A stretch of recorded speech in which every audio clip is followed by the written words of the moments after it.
충북 괴산과 보은 사이에 있는 청주 미원면 촌집 리모델링 작업 과정의 두 번째 이야기인데, 조적 작업을 하기 전까지 눈에 보이지 않는 위험한 순간들이 많이 있기도 합니다. 아무래도 골격이 튼튼한 아파트와 일반 주택의 경우 또는 시골에 있는 집들의 구조 자체가 약한 요소들이 많기 때문에 위험하고, 시골집에 대한 단점을 모르고 접근을 할 시에 피해를 볼 수 있는 부분들이 많이 있다는 것을 알고, 어떤 곳에 작업을 맡길 것인지 계획하는 분들이 잘 판단을 해야 할 것입니다. 그렇게 철저한 검증을 하지 않고 작업이 끝이 났을 때 후회되는 일이 없길 바람해봅니다. 시골집은 벽체 속에 있어야 할 복제 기둥들이 없는 경우들도 생기기도 하는데, 그럴 때는 확실한 보강 작업을 마치고 조적 작업을 해야 건물의 치명적인 손상을 막을 수가 있답니다. 오랫동안 천직처럼 한 분야의 일만 해올 수 있었던 것은 전국 어디서나 믿고 맡겨주는 분들의 마음이 아닐까 생각을 해봅니다.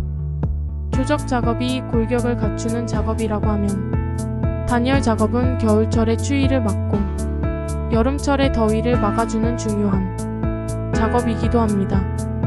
어떤 작업이든 소중하지 않는 작업은 없겠으나, 단열 작업은 가장 신경을 써야 하는 부분이기도 합니다.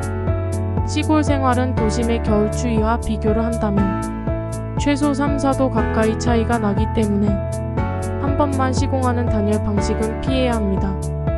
단열의 방법은 다양한 시공 방법이 있지만, 내 단열을 시공하여도 원칙적인 2번에 걸친 단열을 하여도 충분히 따뜻한 집이 될 수가 있는데, 작업을 하는 일부 양심 없는 분들로 인하여 두고두고 원망을 듣기도 합니다.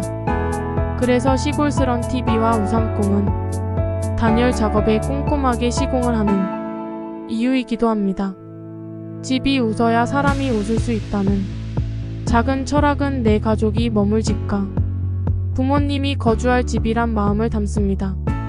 흙벽 속에 없는 기둥들을 새로 세우고, 약한 부분으로 보이는 부분은 미리미리 건축주분의 동의도 없이 작업을 해드리기도 합니다.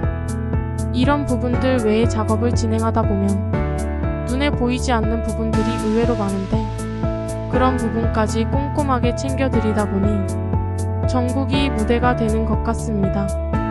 오늘은 촌집 리모델링 시 보강 작업과 조적 작업, 단열 작업에 대한 작업 순서에 대한 내용을 말씀드렸는데, 도움이 되셨다면 구독과 좋아요, 알람 설정도 해주시고 관심 있는 분들에게 공유도 바랍니다. 감사드립니다.